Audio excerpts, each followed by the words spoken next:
നടിയെ ആക്രമിച്ച കേസിൽ വിചാരണ കോടതി വിധിച്ച ശിക്ഷ റദ്ദാക്കണമെന്നാവശ്യപ്പെട്ട് ഒന്നാം പ്രതി പൾസർ സുനി ഹൈക്കോടതിയെ സമീപിച്ചു. ആക്രമണ ദൃശ്യങ്ങൾ ചിത്രീകരിക്കാൻ ഉപയോഗിച്ചുവെന്ന് പറയപ്പെടുന്ന മൊബൈൽ ഫോൺ ഇതുവരെ കണ്ടെടുക്കാനായിട്ടില്ലെന്നും സംശയാതീതമായി കുറ്റം തെളിയിക്കുന്നതിൽ പ്രോസിക്യൂഷൻ പരാജയപ്പെട്ടുവെന്നും സുനി സമർപ്പിച്ച ഹർജിയിൽ ആരോപിക്കുന്നു. കേസിലെ സുപ്രധാന തെളിവായ മെമ്മറി കാർഡ് കണ്ടെടുത്തത് നിയമാനുസൃത നടപടികൾ പാലിക്കാതെയാണെന്നും തന്നെ നേരിട്ട് ബന്ധിപ്പിക്കുന്ന തെളിവുകളൊന്നും ഹാജരാക്കാൻ പ്രോസിക്യൂഷന് സാധിച്ചിട്ടില്ലെന്നും സുനി ഹൈക്കോടതിയിൽ സമർപ്പിച്ച അപ്പീലിൽ പറയുന്നു.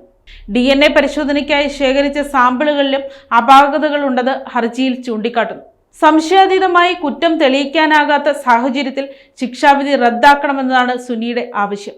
നടിയെ ആക്രമിച്ച കേസിൽ വിചാരണ കോടതി പൾസർ സുനിക്ക് 20 വർഷം തടവും 5 ലക്ഷം രൂപ പിഴയും വിധിച്ചിരുന്നു. ഈ ശിക്ഷാവിധി ചോദ്യം ചെയ്തുകൊണ്ടാണ് ഇപ്പോൾ ഹൈക്കോടതിയെ സമീപിച്ചിരിക്കുന്നത്. News desk, Kottarakkara media.